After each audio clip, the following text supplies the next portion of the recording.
Hi, and welcome to the first episode of Animes Don't Look Back, where we talk about shows where Minty and Annie spent way too long reading, and one of us, probably Annie, went, wait, this is a shit series, I don't like it, and dropped them fast. So basically, we're going to go over animes that we kind of know, like we know way too much about. We don't know shit for shat enough to do a whole episode and be accurate. That's why I'm going to do this little like, hey, this is what I personally think is wrong with the shows. Today's theme is Black and Blue Devils. We're gonna go over animes that made deals with the devil, and I said you should have kept your soul, you got a bad deal. Blue Exorcist and Black Butler. Hi, I'm the hater Annie. I'm still reading one of these, Minty. And this is FunUntitled, where we serve every podcast an FU. You know the problem with these two series? They both go on hiatus a lot, and they're not good enough to keep reading like Hunter x Hunter, or they're just overly complicated. That's the thing. They a lot of cool concepts, terrible execution. Like I know Phantom Lord, I know Black Butler, they have this thing where like, oh, don't you understand?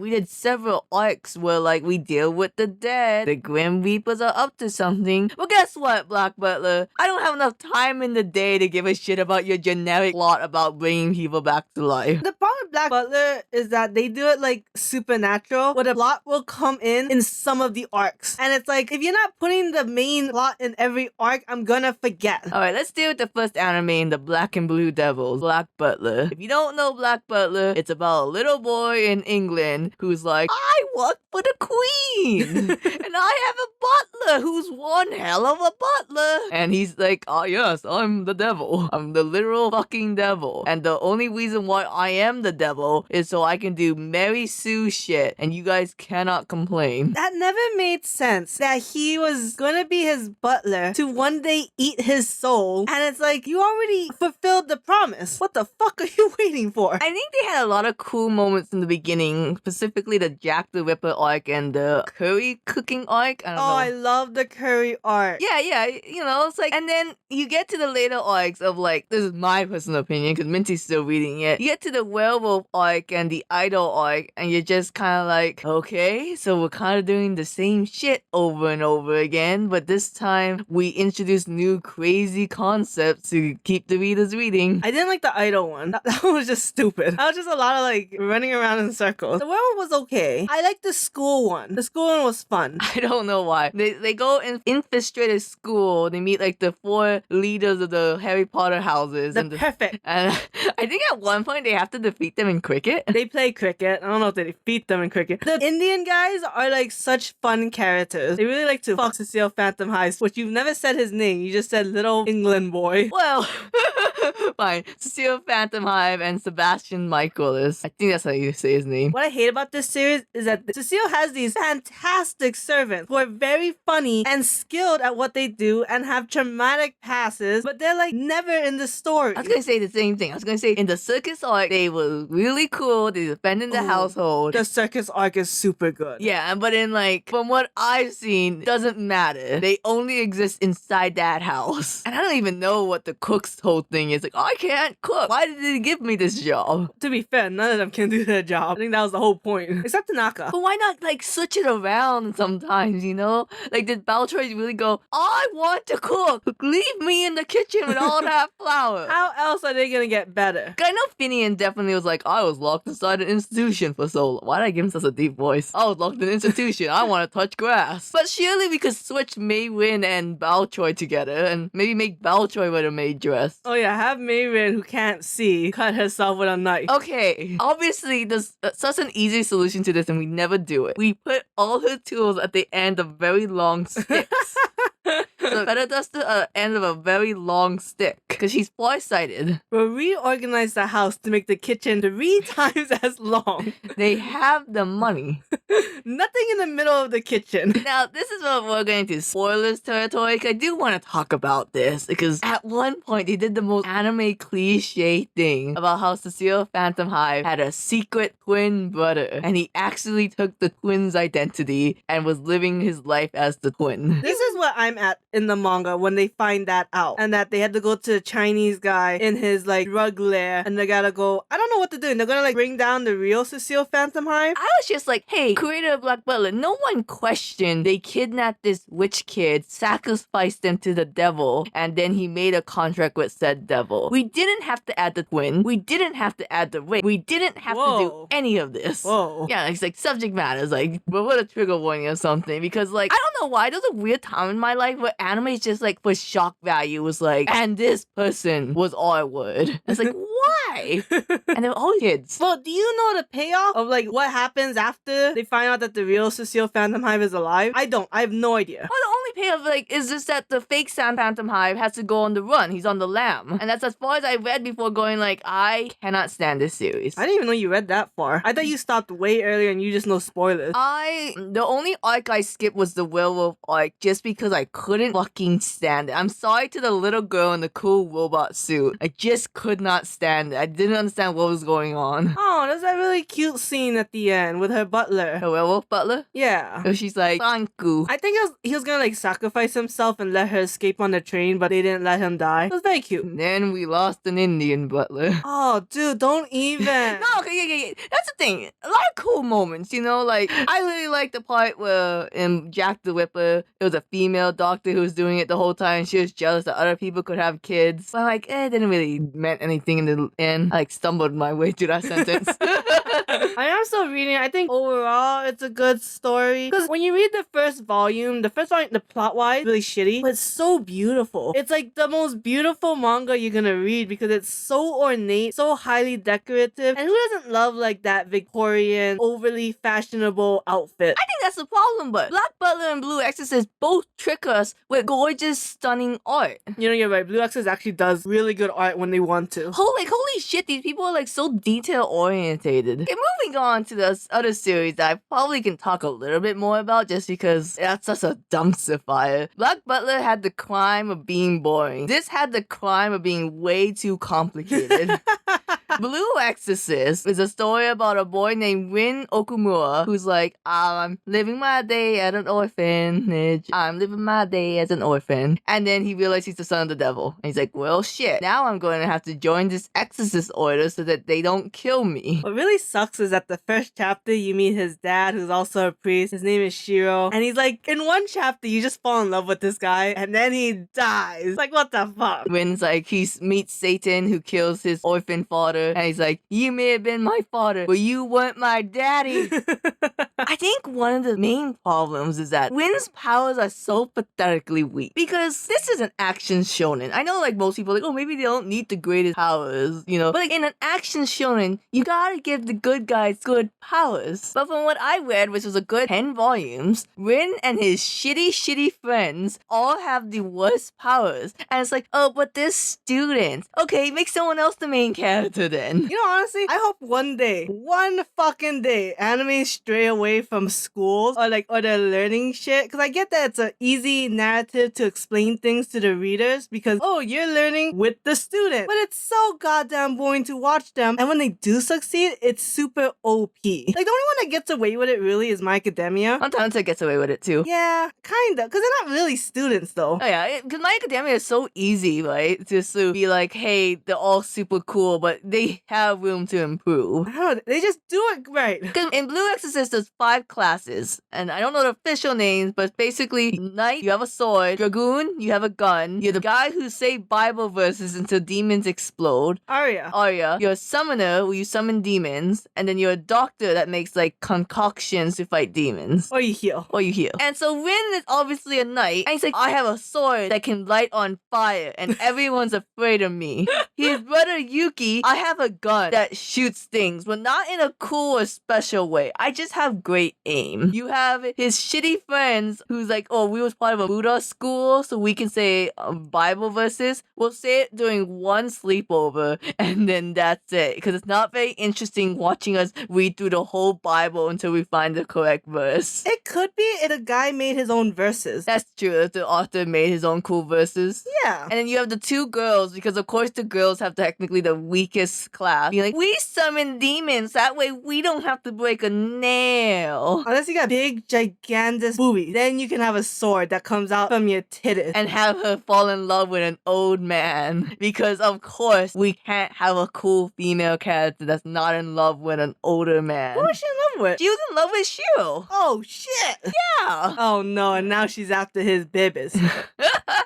And then you see all the other exorcists that's like actually cool, but you only get to see like 5 seconds of them. You're like, oh man, I wish I was following this guy. Like the snake ladies. Yeah, like the snake ladies, or the guy who had to give up his hair for his sword to be like, fine, I will. Oh, fuck that guy. I love that guy. I don't remember much about that guy. But you have such cool, complicated demons, and then the heroes are just like, boom, boom. I know, and there's so many animes with cool swords and cool guns, and you couldn't, pick it out from there. I have 2 branching points I would like to complain about. Would you rather hear me say about how goddamn complicated the demon system was and it wasn't even important? Or would you like me to just shit on the main heroine of the story? You go with the second one. The first one's pretty simple. I also had one sentence. They had a really complicated class system for the demons, but it was all in the extras, so it wasn't really in the story. But they'll drop it in the story casually, expecting you to read the extras. Like it means something. So you just have to kind of gloss over, like, these was a soldier of the god of Rot. Like, I don't give a shit, dude. That's way too complicated. Okay, so we have the 2 main leads, Rin and Yuki. They're both twin sons of Satan. And then you put in the most useless girl, whose whole thing is that her family grows herbs to help heal exorcists. And for some reason, both of the men was in love with her. But I think she was more in love with Yuki, so it's kind of like, well, is it really a love triangle when 2 of them are kind of into each other?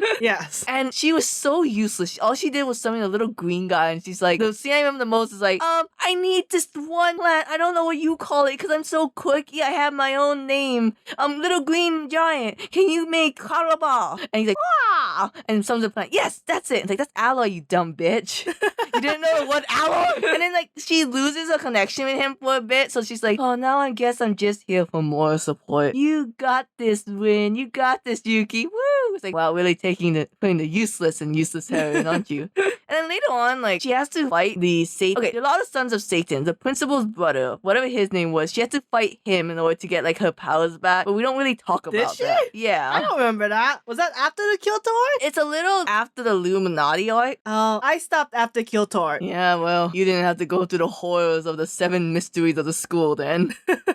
Like, there's the 7 mysteries of an exorcist school. I think if someone wanted to exorcise them, they would have exorcised them. Why do we have to go through them?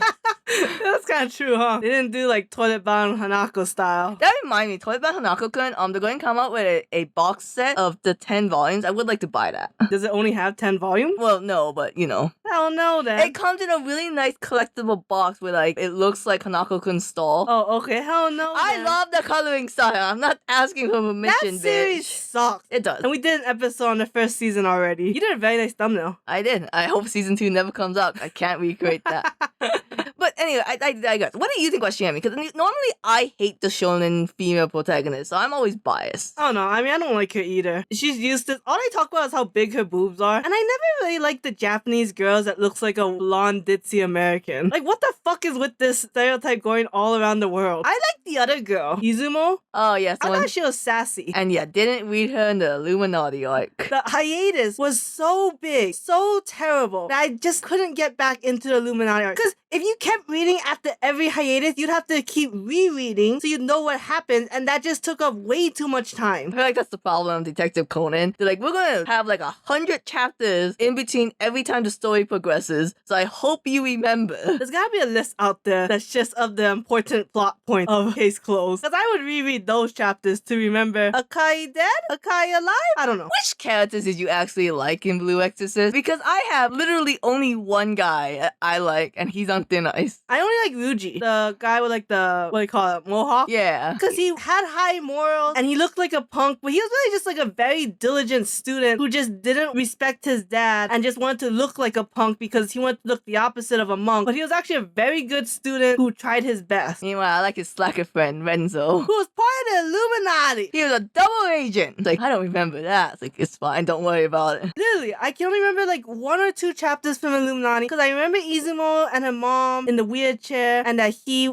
went up a helicopter. But beyond that, I don't remember anything else about the Illuminati because it came out of nowhere and it was like, oh my god, the big bad came out. But Blue Exorcist doesn't have really much of an overarching arc. It's very much like Rin wants to kill Satan and that's like an impossible dream. So there was no plot and it just felt weird. You know, like it's almost kind of like Naruto. There's a big dream, but you could still follow the storyline of Naruto, right? Because he's just going from one small event to another small event, and then when something big happened, it was a shock to everyone. The Illuminati came out of fucking nowhere, and they treated it as if you're supposed to know who the fucking Illuminati was because it was an American term. And we're not even joking when we say Illuminati. They were literally the Illuminati. I know one of Satan's sons was ruling the Illuminati. I want to say it was Lucifer, the man named after the light. Here's my thing. If you're gonna have the 7 princes of hell in your story, have the 7 princes of hell. And have the roles make sense because having one of them, who was he? The principal? The teacher? Whatever he was, made no sense that he was in charge of an exorcist school. Yeah, it really didn't. Oh, wait, who's more likable characters? Blue Exorcist or Black Butler? Black Butler, I think, has more likable characters because they're not fucking students. They all have their own story and goals. Granted, they're not the greatest, but you know. Because I feel like in Black Butler, Cecile, like, he wasn't really powerful. He didn't really have an overarching plot that I could tell, at least. But that was fine because of how Black Butler was. Black Butler was more slice of life, and like it was fine. But in Blue Exorcist, like it felt like there should have been an overarching plot. But Rin at volume 1 to volume 10 was pretty much the same shitty kid, except now he can light one candle specifically out of 3. That sounded like a cool training montage, but actually it was just so like whatever. Like it could have been cool. Like if he had like a cool way of controlling his powers, but it's basically just practice. I'm like, where's the fanfare? Where's the like, you know, what's the drama, the theatrics of it all? Blue Exorcist really solidified in my brain, at least, that you cannot enjoy a series if you do not like the main characters. Oh, yeah. Like, I know, like, a lot of Naruto popularity post-Naruto was 4, but I'm sure everyone liked Naruto, albeit he wasn't their favorite character. Meanwhile, I could not stand Rin, Yuki, or Shiemi. That's 3 out of 3. Sasuke was always number 1. Sasuke is so cool, but like every time Yuki was like, oh my god, maybe I'm the son of Satan too. I'm like, shut the hell up. That annoyed the shit out of me because it was like they were twins, and Yuki's like, how do I not have his powers? Oh no. And then I think it comes up later. Yeah. And it's like, no shit, Sherlock, your powers will come later. It makes no sense for one twin to have it and not the other. In the anime, they made fucking Yuki the next paladin, like the highest Oh, rank. yeah. And I'm just like, why did we not give Yuki cooler powers? I think he might have had some special bullet, but my god, I think snipers are the coolest gunmen. Why didn't we give Yuki some kind of cool gun? Why couldn't he be the Ogata of Blue Exorcist? Yes. I think that would just make sense of Yuki, you know, always watching his brother from afar, always watching Shiro, never in the limelight. Oh, that would be cool. But no, we don't think shit about that. All we do is reread the Kyoto arc because that's the arc that Yuki plays like the least role in. I will say, Kyoto arc is one of the best arc in a lot of like it's definitely the best arc of Blue Exorcist, and it's a really good arc overall. Yeah, it touches on the past, like the incident with the blue, I forget what you call it, the blue flames, when Satan came into Earth for like a couple of minutes, so every high-ranking priest pretty much died that day. And like, because you have to be like this certain threshold of like, you have to be strong enough to get like Lucifer's influence, but not strong enough to like survive. Right. And like, it touched on that, it like broadened characters, but because like it was basically only 2 families, it's very easy to be like, okay, you're his son, or like, you're his daughter. There was a traitor. It was a great storyline. You got to see all these magics and powers and how like this was an actual organization. You don't care just about the one group of quote-unquote protagonists. Oh, the support fire demon? Yes. That was so cool. Yes, absolutely. That was and, like the smog and how they had to combat it. You get to see that Ryuji's past with his dad. You get to see Shiemi actually do something with Rin. Oh yeah, and then like Ryuji and his dad kind of start mending their relationship, and he's been keeping a secret for so long, and because he's been sacrificing a lot of time to like keep like an evil at bay. Like it made everything into a nice bow compared to every other arc. Like the story should have ended with that arc. And, yeah, we don't have to defeat Satan. The Mock King, I think that's who he was. That's good enough. Look, Naruto technically became Hokage after the story of Naruto. They just had a one little epilogue chapter where he becomes Hokage, and we fuck Boruto. And I think like Black Butler, it's either okay or eh. There's no like amazing amazing arc in Black Butler. Maybe the circus one. Because when they all died, that that was pretty fucking amazing. was pretty fucked It up. was so cruel, but it was so cool at the same time, you know? It was just basically a bunch of circus people come to murder someone, but they end up being the mouse trap. They get hunted and like it was very cool. And then like he was able to trick one of them to join his brigade. But besides the circus arc, all the other arcs were okay. I think the greatest thing about the circus arc is that each team was both so morally gray. Like, it was hard to be like, oh shit, you know? Like, I really hope that Cecile, like, really takes down these circus freaks because they are selling children to a witch guy to basically kill off for sport. But then, like, no, the circus people all have their own issues. But, like, I don't understand why Cecile's doing what he's doing, but he's also being an asshole about it sometimes. The shit you remember? I didn't remember that part. Oh, there's a really fucked up part because the circus troop leader, Joker. So you cut to a scene where like Cecile eating with like a really fat guy, right? And the fat guy's like, oh, bring out the next performer. So Joker had to bring out like a mind controlled like child. I think he was like maybe hyped up on drugs, and like the child had to like do like a trapeze act, right? But because it's just a child with no training, the child would just fall to the ground. The fat guy would again. And then in the end, like I think Cecile, he got PTSD for the time he was sacrificed because that's what the fat guy wanted Cecile for. So Cecile's like, oh, I just burned down the whole building. And Sebastian's like, what about the kids inside? Like, I think I said burn down the whole fucking building. Holy shit, I don't remember that part. So again, like, not a morally great thing, but like not like any of the circus people care. Like I think at that point they were all dead. Circus arc was the best arc, man. Like I know as much as we love the Indian arc and the Jack the Ripper arc, there wasn't layers. Like Cecile's aunt, I know you're doing this because like you're infertile. You're kind of crazy, but you crazy bitch. And in the Indian arc, it was like really low stakes. He was kind of looking for his babysitter who eloped with a white man. You don't even like Black Butler. How do you remember so much? That's why I put so much effort into series I read. Like, it's either like I just glanced through it or I remember this shit. But why do you remember so much of a series you don't like? Why do you think I have to drop it? I'm like, I can't. If I read this, my brain CPU will remember more. I just imagine Black Butler fans being like, yeah, but you forgot the nuance to this. I forgot nothing.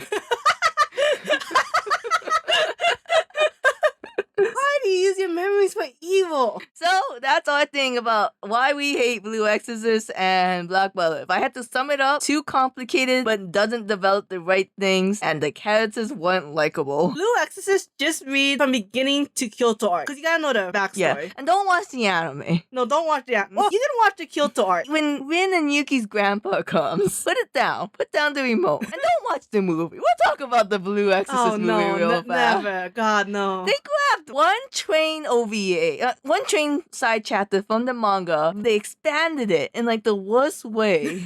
And they're like, what if we add a kid to it that has nothing to do with the train, but the train is still the main bad guy? And like, what if like Rin really bonds with this kid? Okay, and then that's it. Like, cool. Why does every movie does that? The main character always has to bond really well with a filler anime character, and the filler anime character has to disappear at the end to justify why they aren't in the main series. Isn't that like Fairy Tail too? The same thing. Fairy Tail. Naruto does that a lot. Naruto does that a lot. I don't know. I thought it was different. Like the Land of Snow, they just will never meet each other. But that was a good movie. I like Land of Snow. Bleach does that. Oh yeah, Bleach. We're gonna like rewatch these as like recent adults, so that when we do a podcast episode, we will know every detail we hate and not just get the vibes that we hate this movie. But I really want to watch a Bleach movie. The first one, Memories of Nobody. Obviously, that's gonna be a little sad. I remember Diamond Dust Rebellion, where they had to fight Toshio, because of course they have to fight the fan favorite. And I forget what the third one was. But anyways, I guess that's the end. Oh, and then for Black Butler, just read the circus arc. You don't really need the beginning ones. There's too much introductory arcs in Black Butler. Hey, read the Curry arc. You like the Curry arc over the circus? One arc. One arc. One arc. Circus. Okay, fine, circus arc, but I do love Agni. If you want something more lighthearted, it's the Curry one. You want something fucked up, circus. And then I guess if you like Jack the Ripper, if you want to see a boy cross-dressed and for there to be a very inappropriate penetrating joke, you can watch the Jack the Ripper. Is Jack the one with him and his infamous outfit? That pink one? Yeah. Yeah. Okay, I guess you need to know the history of the infamous pink cosplay outfit that everyone's probably done already. Oh god, you could back in the day that you could not avoid a cosplay of that at a con. That one, Kakashi, Obito. No Bleach one, surprisingly. Even though that's gotta be like the easiest one. And if you want to see someone I think is a trans woman, that's Jack the Ripper. Oh yeah. Alright, bye.